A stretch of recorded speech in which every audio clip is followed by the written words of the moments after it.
coming up on my 11th year as executive minister in Massachusetts.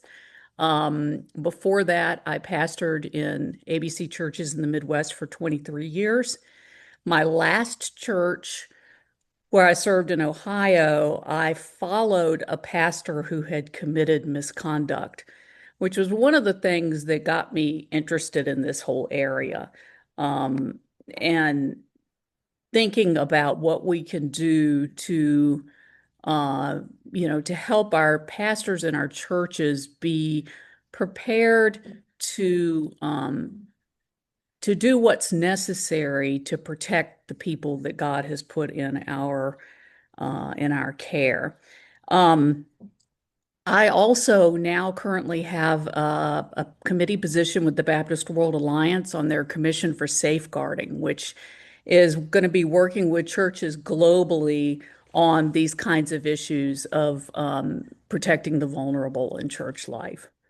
Um, just a couple of things to say to start out. Well, first of all, I teach a class that's 8 hours for um, ethics and boundaries training. And in my region, that's a requirement to have your ordination recognized as an ABC standard ordination. You have to do that class. Massachusetts is a very process-oriented region. We've got a checklist, a spreadsheet, the likes of which you haven't seen. But that's been in place for a number of years. And there are other denominations that require it that you repeat the training every 5 or 6 years. The we like I said, we do require this training here for folks as they are having their ordination recognized, with the understanding that this training is not just about, here's your list of things to not do, be a good pastor, but also to think about what are the different things that help us to be healthy in ministry. And protecting our boundaries in ministry is one of the ways that we can have health and have longevity in ministry. Um, we know that we are living in some of the most difficult times to be in local church ministry.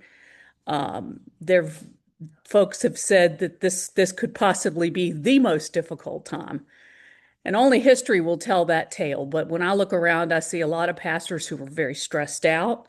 We have a culture, a society that's going off the rails in a bunch of different directions. We don't know what tomorrow is going to bring. And so these are times when, for us to know where our boundaries are and for us to engage in appropriate self-care has never been more important.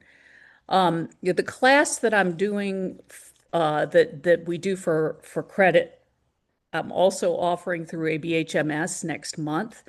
So if this is interesting and sounds like something you'd like to have the whole course, you can sign up for that. And it's a virtual class. It's on a Friday night and then kind of most of a day on Saturday. So I would love to share with you more about that. And you can go to the Home Mission Society website and click on that and see where it is. How many of y'all have had a boundary class type of thing? Ethics and boundaries for ministry. I see a couple hands, not too many. Well, this, oh, there's a thumb floating to the top. That's so cool from Kirk. Um, this kind of training started around the era when the Catholic Church um, scandals around clergy abuse of children hit the news. And folks in denominational leadership and all denominations started asking, what can we do to address this, to be proactive, to help our clergy and our churches and to, prevent these kind of things from happening. So it's very interesting. When this training started, it was very focused on sexual misconduct, as you might not be surprised to hear. But the whole course as I teach it now, that's an important piece of it. But we also talk about financial misconduct. We talk about the internet and all of the many, many ways that you can destroy your ministry on the internet with one click. We talk about the questions around using AI and plagiarism and those kinds of things. So we cover really quite a lot of topics besides just the nitty-gritty of dealing with sexual misconduct. The sexual misconduct is in the news right now. Doug was talking about that. You can hardly go on and not see a story of somebody who has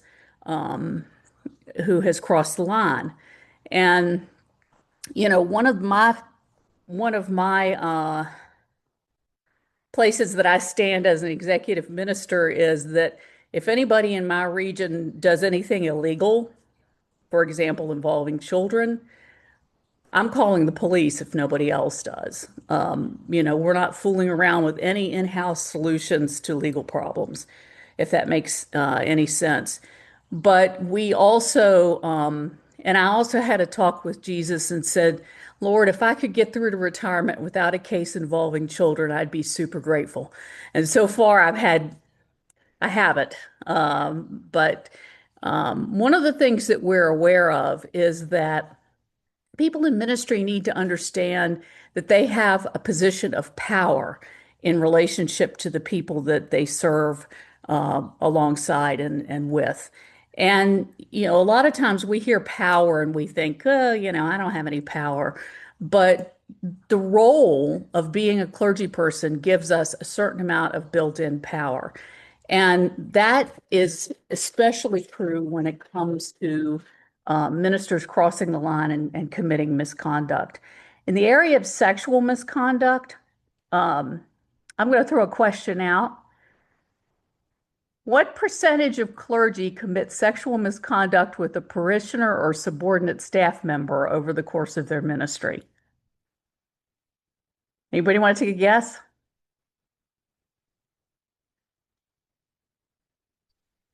I'll say 50%. That's that's a strong one. The number that I have is 12 to 20. But the problem with it is it's self-reported. So if we're getting 12 to 20 self-reported, it may very well be closer to 50. It's a fairly common occurrence. And um, you know, uh, we all know that there have been eras in church life in America where there was a certain amount of blind eye turned to various kinds of misconduct. The thing that I keep repeating when I teach this class is that it is always, always, always, always the responsibility of the person in ministry to maintain the boundaries. And I hear this sometimes, with a misconduct case, it doesn't involve children or anything illegal, but I'll hear people say, well, you know, yeah, he did it, but she was a consenting adult too. And there's a very small little snippet of accuracy to that, but by and large, it's not because it's a misuse of power on the part of a clergy person to get involved sexually with somebody in their congregation. And it's very interesting. There's a piece of legislation out right now in Georgia. Um, Doug, Andy, y'all know about this, that is going to treat sex with a clergy person the same way they treat statutory rape. In other words, you can't consent to it. If you're a member of a church and a pastor approaches you that way, it's considered impossible to meaningfully consent because of the difference in power and authority. And so that, it gives them the opportunity to really, go after, that's a bad choice of words, but to prosecute ministers who are predatory. And there's plenty of them out there. The piece that we have to be aware of as local church pastors is that, we may find ourselves in a group where there are 50 fantastic pastors doing awesome work and maintaining all of their ethical boundaries. But the one that's going to make the papers is the one person who crosses the line, ethically speaking. And uh, people in American culture, there's a lot of anger about this. I don't know if you guys have had this happen out there, but I've had people post comments on our region social media pages about, you know, ministers are all just a bunch of perverts kind of comments, not in relation to anything specific that happened here or that we posted here. They're just, random people with free-flowing anger against Christian churches because of their knowledge of this kind of thing happening. So people are not entirely trusting of the institutional church in this area. That's why it's never been more important for us to know what the boundaries are, to enforce them, and to talk about them. One of the things that Doug was talking about in the beginning is every church needs a safe church policy. Even if you've got the smallest church, you can go onto your uh, if you use like Church Mutual or Brotherhood or one of the big church related insurance companies, they'll have documents on their website. We have one on ours where you can have a safe church policy with regard to folks in your church who work with children and youth. Um, Things like, and this is really important for us as ministers, not being alone in a room with somebody. Really and truly, that's kind of a rule that should go for everybody all the time. One on one, you don't want to be closed off. We built a new region office here in Massachusetts, and about 10 years ago, we had a building burned down, and we built the lower level of building is our new region office. And when you walk down the hall, all of the offices have these huge glass windows in the side of them. And when we were giving tours, people were like, "Well, aren't you going to put some blinds up there?" And we're like, "No, no, you're missing the point. We're trying to help churches understand that it's important to have things like glassed off offices where people can see what's happening. If a kid needs to talk to somebody and they need to do it privately, that's when you go out, do camp rules. You go out in the middle of the field somewhere where people can see what's happening. At our camp at Grotonwood, being alone with a camper is a red line offense, which means that if a counselor is caught doing it, they go home. There's no more strikes. So we preach this very, very, strongly. And it's the same true for us as pastors when we're talking to people, when we're visiting, when we're having counseling relationships. We need to be sure that we're in a situation where we can't be accused of impropriety. Remembering that we may be pure of heart, but if somebody has the opportunity to make an accusation against us, it's going to destroy our career. People will always have that question. So we need to do all of those things, and we talk in more detail in the class about all the different ways you can manage this. But we want to be set up so that nobody can question our integrity when it comes to those relationships. I'm doing a lot of talking. Anybody have any thoughts or questions so far?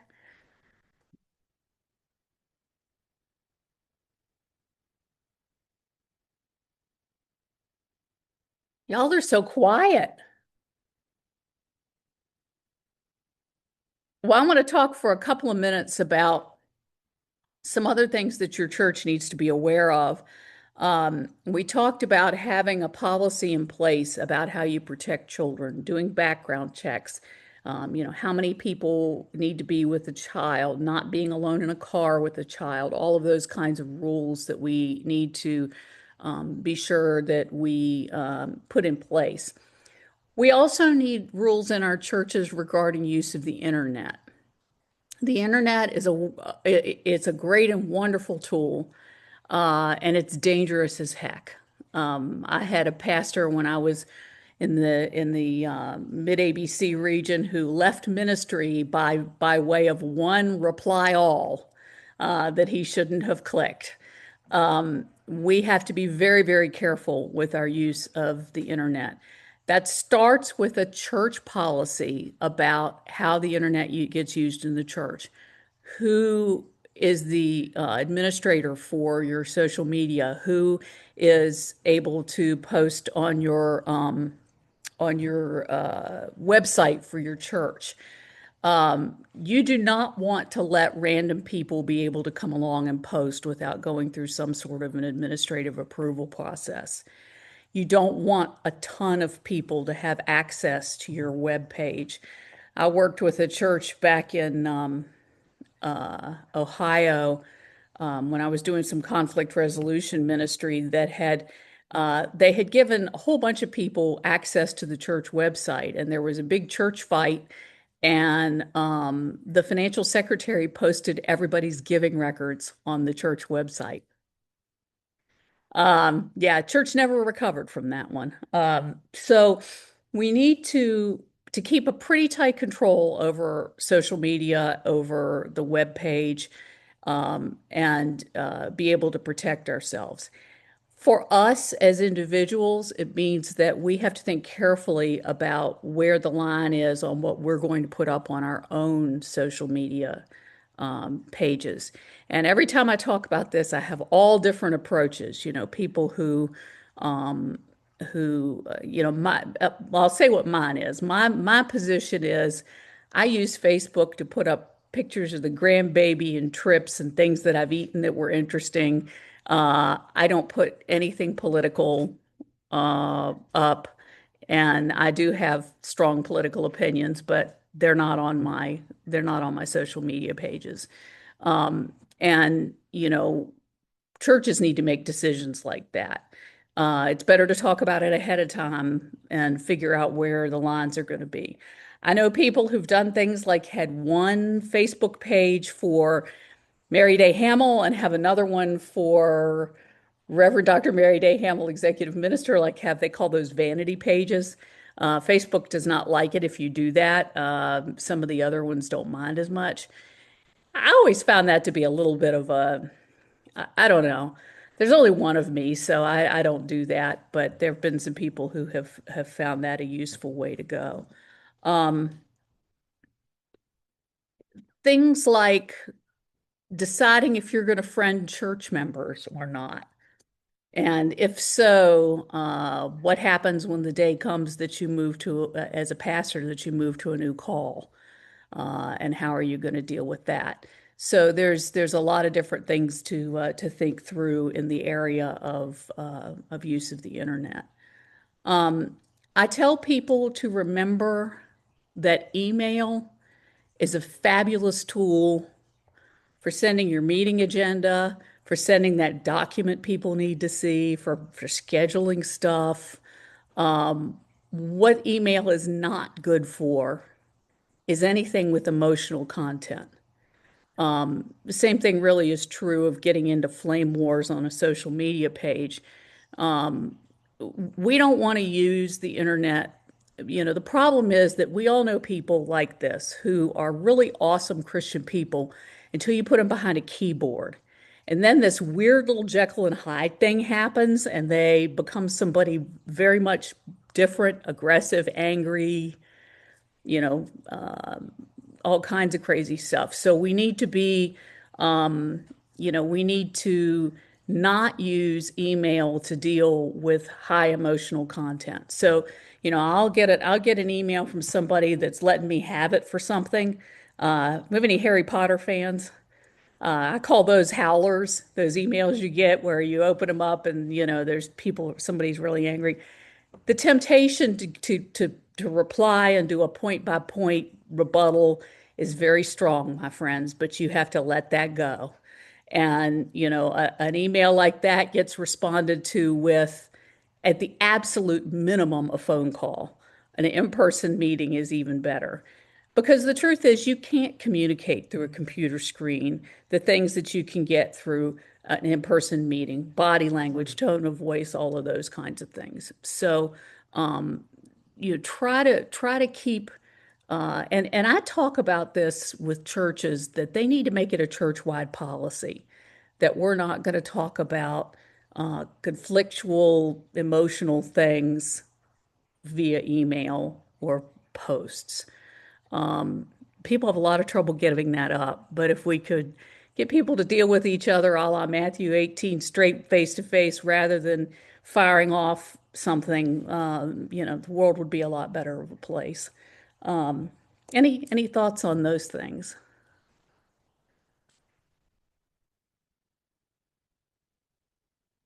What you said is also true of family members as well. That's created some division in somebody's family. I'm not going to mention whose, but when you have someone who's very nice, docile until, like you said, they get behind the keyboard or the phone, and it's just a whole different ball game.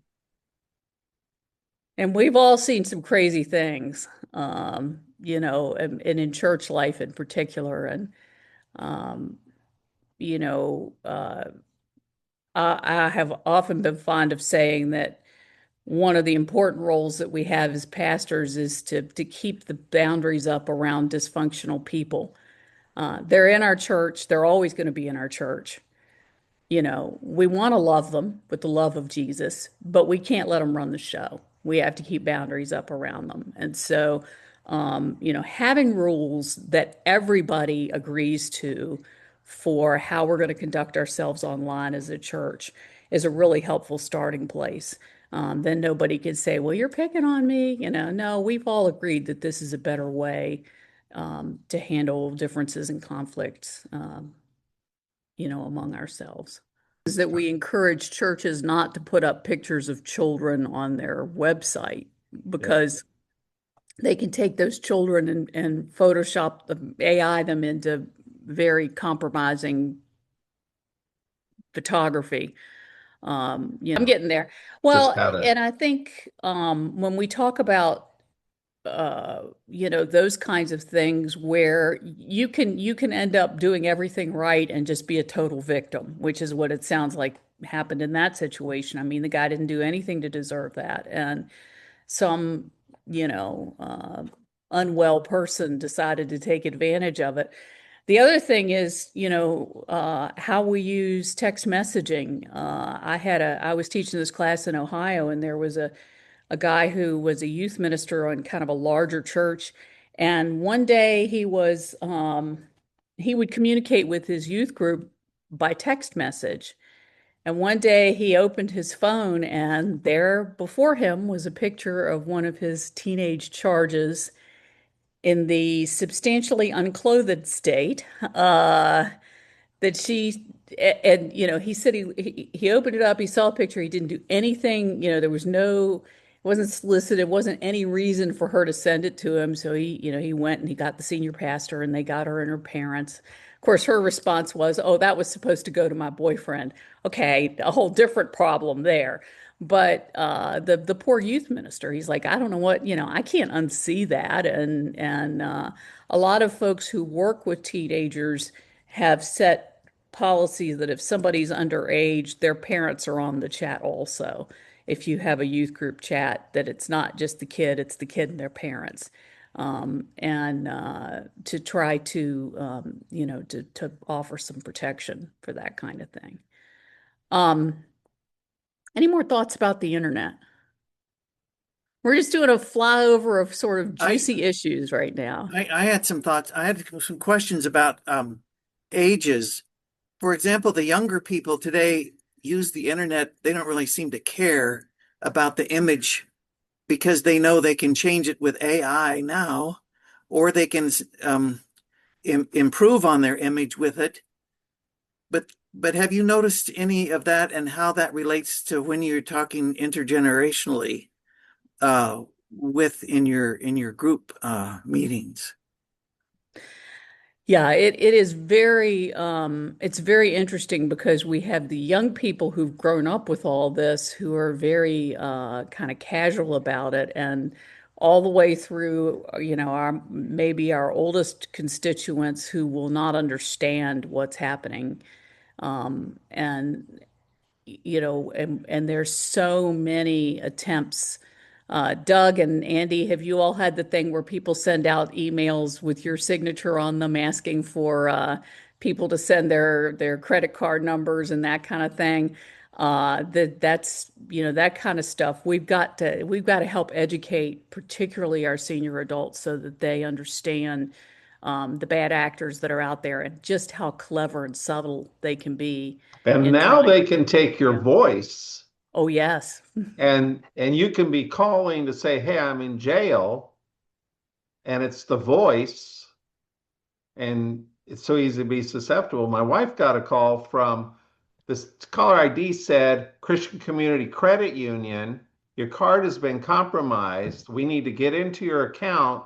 Before she was like, "Wait a minute, I will Yeah, call the give me your credit union password. Yeah. to find out." But the caller ID said it. So yeah, just that's One of my churches just finished doing a really well-attended series with senior adults about protecting yourself. And as for pastors and folks like us, we need to keep announcing to everybody, I am never going to send you a thing asking you to buy me a gift card, and don't do anything like that unless you've actually talked to me and that kind of thing. We have to say it over and over again because it keeps happening, and they get better and better at it. Well, let's talk about AI for a minute. Well, I want to talk about, for starters, I um, I did my doctor of ministry in this area, focusing on plagiarism in preaching. And I did this. I got my doctorate. I think it's been 6 years now. And that was before AI came out, which has taken plagiarism and you know, taken it to an off the charts new level of potential problems. Plagiarism, we've all been in some kind of an academic setting and know that plagiarism is using somebody else's substantially their idea and not giving credit. And it's important for us, as people who, particularly those of us who are in preaching roles, to give credit when we use an idea that belongs to somebody else, or that was inspired by somebody else. When I did my research for my doctoral program, I learned that there are a significant number of pastors out there who are downloading sermons and preaching them A to Z exactly the way somebody else wrote it. Not grabbing a few ideas here and there, but verbatim preaching things. I visited a church. This is when I was in Iowa, and the pastor preached a sermon, and it just sounded sort of weird. Like it didn't really fit him. And I went back, and he had one really striking illustration. I went back to my office and Googled it and found the sermon that he preached. He hadn't written it, but the thing is, I never did figure out who wrote it because I found 6 different places that the same sermon had been preached, almost exactly verbatim. Still don't know who actually wrote the thing, but there's a lot of that going on out there. And I understand some pieces that motivate this, pastors who maybe don't feel secure in their preaching, or who, have a sense of competition with the folks on TV or whatever that leads them to do that kind of plagiarism. But it's a big problem. And now we have AI, which takes us to a whole new land. You can go on AI and say, here's a scripture, here's a theme, write me a sermon. And 90 seconds later, you've got an entire sermon. Um, it's not going to sound like a sermon. It's going to be wooden. It's going to seem AI, but it's getting better all the time. And so we have to be the ones to say, we're going to be honest, and we're going to give credit where credit is due.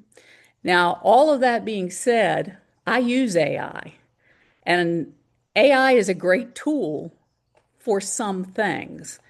One of there's a guy named Brett Landry who wrote an article about this, and he said, he was talking about the whole thing from Aristotle, where he talks about that persuasion has the logos, the content of the message, the pathos, the emotion, and the ethos, the credibility of and character of the speaker. Um, AI is really useful for the logos, for doing the research pieces, for finding out, how has this passage been looked at historically? Who's written something about this? How are different ways to outline this scripture? All of those. Tell me about Corinth during the time when Paul would have visited. Those kinds of things are really useful ways to put AI to work for you. But AI is no substitute for the relationship that you have as a preacher or a teacher with your people that God has called you to serve and your relationship with God. And preaching should come out of that. It should be a conversation that has to do with your experience of the needs of the people in the community that you serve and how you approach preaching. There's really no such thing as generic preaching. Yeah, I know people do it all the time. They watch a sermon on TV or they have a multi-campus church where, the same sermon goes to everybody. But in the world that the majority of us live in, the pastor is really bringing a word out of their relationship with the church and their relationship with God. It's very interesting. One of the research pieces I did was I did some focus groups with lay people in different styles and sizes and ethnicities of churches. I did it in Rhode Island. I didn't do it in my own region. Rhode Island was kind to let me come down there and do it. But it was very interesting because when I talk to groups of church members, the perception is the church members won't know if the sermon that they're getting is one that came from Rick Warren or something. They won't know. Or if they do know, they won't care because all they want is an interesting sermon. I found out that those two things are actually completely false. Uh, Church folks know that plagiarism is happening and they care. And they can articulate why it's wrong in some very interesting, specific ways. They don't just say, well, plagiarism is cheating, so it's bad, don't do it. They can talk about the expectation that their pastor is connecting what's going on in the world and what the Word of God says and their relationship with God and their relationship with the church and doing those ethos and pathos sides of the preaching piece for that congregation. So, it's important for us to understand that we can make good use of artificial intelligence, but we have to be very clear about what it is and what it isn't. The other thing is when you use it for research, it's not infrequently wrong. So, you don't want to say something too authoritatively that came off of AI unless you've checked it and done some background. It's not perfect and never will be. Anybody have any AI thoughts that they'd like to throw out? Yeah, I've used AI after I wrote some papers, and then I plugged it into the AI system that I have through, I think it was Mendeley, which is a research library. And after I did one of the papers took 10 years of research, and I was able to plug it into that, and they did not a chat. What's that thing where you do a well, where it's where they talk about the paper as if you have people talking about your paper and they bring out highlights. And it was quite nice to hear. It was basically an affirmation of what I actually wrote the paper on, that AI actually got it. And so I figured if AI got it, then maybe other people could have gotten it. I've also used AI on some of the similar papers that did cartoons, a Oh, graphic, cool. and then it put the highlights, say, in 4 boxes of what the paper was written on. It was many different papers, but for example, it pulled out from the paper highlights and illustrated them so that the paper was illustrated in a way that pulled the highlights from. So it was very helpful. That's really cool. Yeah. I think nowadays too, a lot of people are nervous that I'm starting to see this out on social media that they're concerned that somebody's using AI to pull something over on them. So I think it's often appropriate to say, hey, I did some research for this on AI, or, AI drew me this cool cartoon, and to be very matter of fact about it. But Speaking of understand that, cartoons, and I was going to sorry, say, say again. speaking of cartoons and illustrations, I definitely use AI for that. In my Bible studies and in my PowerPoint presentations, I used to have the hardest time finding accurate depictions of characters and so forth in the Bible. And so I can I see describe them and that say, I hand. don't want, a certain way. Yeah. And so that's been Drives me helpful. nuts. Yeah. When I was in my last church, we were using, the screen extensively in worship, and I PowerPointed the sermons and everything. And that whole quest for the right graphic drove me crazy. And Mhm. AI can deliver us from some of that. Absolutely. The problem with particularly young preachers, and by young, I don't mean necessarily age, but people who are coming into the experience of being a preacher, is that if you depend too heavily on AI or on preaching other people's sermons or any of those kinds of shortcuts, besides the fact that it's dishonest, and it's, by the way, in our code of ethics now, the new version of the code of ethics talks about plagiarism, but it's also um, the opportunity to make that heart connection. And we learn how to be effective preachers and to share who we are and to connect with who people are through the misery of writing sermons and practicing week after week after week. And my fear with young pastors is that if they use these tools too heavily, they may find themselves never developing their individual voice as a preacher, their individual style. And I think that's what God wants from us and what our churches need from us. They need that authenticity. There's not any shortcut around that. Yeah, I guess I'm fairly old school. I'm suspicious of AI, and I do think that congregants should expect us to bleed prayer and ink at least once a week, basically, to struggle through our own theology, to articulate community need, what God is saying, what the Bible says together. And increasingly in many creative fields, there basically are compacts say we are going to have no generative AI doing Hmm. bulk writing in these fields just for because we think it's a human endeavor. And we think it's human and divine together in preaching, right? But I think that preaching is a good space for that, for only targeted, like make a cartoon that makes sense. But in terms of the thesis, the message, the carry out, the pain, right, and the joy of preaching, people should expect when they come to a church or watch it on YouTube Live that they are getting something that the pastors pulled together. And often many people like have a Bible study where they let's talk about the scripture for next week's sermon as a little congregation grouplet. And now then I'm going to pull some of this together with my own thoughts, prayers, and research, and we'll see our whole work reflected. That's important. That's really great work, and I think shortcutting it with whatever the tool of the day is, I think is very problematic.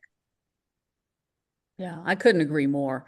I'm all for using AI as a tool to sort of streamline some of the preparation process. Because let's face it, I don't know if any of you went to seminary when they were telling you a minute in the pulpit is an hour in the study. So you're supposed to spend 20 hours on sermon prep every week.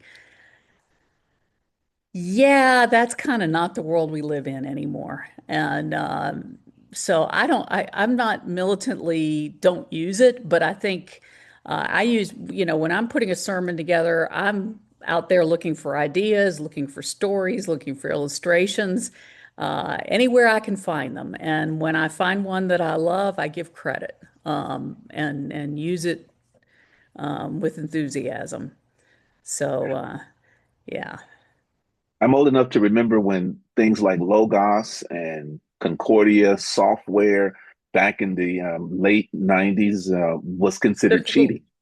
the Yeah, oh yeah. yeah, yeah, those little discs they you put in the Absolutely. You yeah. remember, yeah, absolutely. You had to put the disc in and so forth. And the old preachers would say, no, you have to get these books and open them yourselves. I'm like, no, I carry 1,500 books on my phone. And so I can reference those things. It's just a tool if used ethically.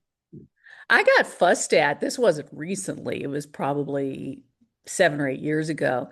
But, I don't carry a Bible to worship anymore. I take my phone and, Mm. then I can match up with whatever version each church, because I visit a different church every Sunday, so I can match up with whatever version they're using and I can highlight, make notes and stuff. So I use it. And I had a pastor who was like, I don't want to see you all looking at your phone. You should bring in a paper Bible, and I'm thinking, really? That's going to be a Right. hill you're going to die on? Why don't we say we should all have scrolls or papyrus or something, if we're gonna be that originalist about it or something. So I'm happy Absolutely. with my electronic Bible, and most people are these days. And I hope that the gentleman who fussed about that has moved on. I don't, I look around, I see young people with their phones out in church, and I'm thinking maybe they're looking at the Bible. Maybe they're posting that they're in church on their personal social media. Or Maybe they're maybe they're posting, fact checking you as you're yeah, preaching. that too, yes. I'm happy to see folks using whatever tools are available. I saw one really brave pastor who preached and had a screen, and people could put up questions, could send questions during the sermon. And he would turn around and go, "Oh, yeah, that's a great question. Let's talk about that." I'm not sure I'm quite brave enough for that. Because you do have to have somebody who's the buffer, who's sending the information through and making sure nothing awful comes through. But there's creative ways to do it. Yep. I was just going to share that I'm in my early 40s. I'm not a pastor, by the way. I'm a leader in the church, but I'm not a pastor. And so it's really interesting because being in your early 40s, you saw both ends of it, right? So I saw when the internet, came up and it was AOL and it made that, those noises as you try to log Yeah. into it. And now I see all the AI. So I'm like, sandwiched right in between both of them of the generations. And so it's really interesting. And one of the things that I see with my own son, so he's 16, and when we go to church, yeah, he, just like you're talking about, he doesn't want to carry the paper Bible because he's like, you know what, mom, I can, because so we're bilingual and I carry a bilingual Bible, and he wants to be able to check it on his phone. And so one of the things I do is I just kind of look over my shoulder once in a while, make sure that he's actually on the Bible. And you know what? He is. He is. And he is. And he's using different versions. And, it's just part of, also just allowing them, giving them trust and just praying over them all the time, just hoping that God, is really doing that work in them, and praying for it. But it was also really interesting for me coming from an educational background because I was a teacher before I became a Christian. I was not born um into Christ. It's something that I didn't come along with until after I had become a teacher. And my mind was blown so right away I came into children's ministry because it just seemed like the most logical thing to do. I already knew a lot about what it takes to be a teacher. My mind was blown at how much pictures of children were being taken all the time, being put up on websites. And I'm talking about when I first came in. So I- I've been a Christian for as long as my child has been alive. So 16 going on 17 years. It hasn't been that long, but even then I was thinking, why is this okay? And why is it okay for people who are in church who are not children, but they're adults and they want to worship God, not to be allowed a private space to worship and for them to be live streamed on YouTube or whatever. Like, I understand that a pastor might want to, you know, display himself giving a sermon, but why do they do like the close-ups? And this is just my own personal opinion.